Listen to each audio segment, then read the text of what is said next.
Здравствуйте, друзья! Эту вкусную яичницу мы готовим каждое лето и неоднократно. Посмотрите, как легко она готовится.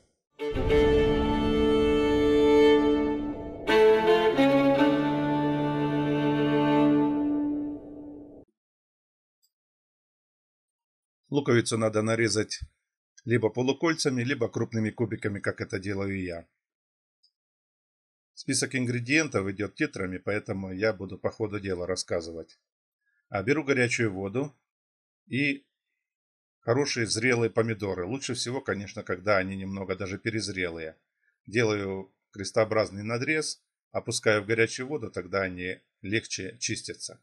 Вынимаю их и чищу от кожуры. Один у меня помидор перезрелый, поэтому я его не надрезал, просто опустил в горячую воду. Он счистился и так очень легко. Итак, кожуру я счищаю, убираю, срезаю плодоножку. Перезрелый помидор сразу отправляю в отдельную тару, а еще не совсем перезревшие помидоры я ножиком разделываю на небольшие части.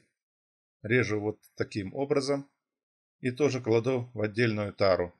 И сок, который образовался, желательно тоже не потерять. Лук я отправляю в сковороду. Туда же кладу 50 грамм сливочного масла и включаю плиту на полную мощность, для того, чтобы разогреть сковороду и растопить масло. Затем огонь я немного убираю. И потом по одному я разбиваю в отдельную чашку яйца, солю их. Мне понадобилось половина чайной ложки. И взбиваю вилочкой. В это время у меня поджаривается лучок, и к нему я добавляю помидоры. Желательно из помидоров выпарить влагу, но не совсем.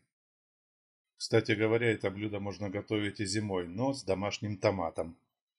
В процессе выпаривания надо помешивать овощную смесь в сковороде.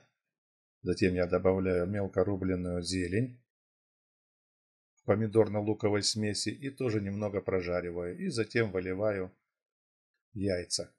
И помешиваю до состояния готовности. На это уходит где-то 2-3 минуты от силы. И в конце уже, после того, как я выключил плиту, перчу и снимаю сковороду с плиты. Блюдо готово, можно его подавать к столу, присыпая сверху еще немного зеленью. Друзья, готовьте вместе со мной. Это очень вкусное и красивое блюдо. Подписывайтесь на канал, если вы этого еще не сделали, жмите на колокольчик, пишите комментарии, делитесь ссылкой с друзьями в социальных сетях и мессенджерах, ставьте лайки и до новых встреч!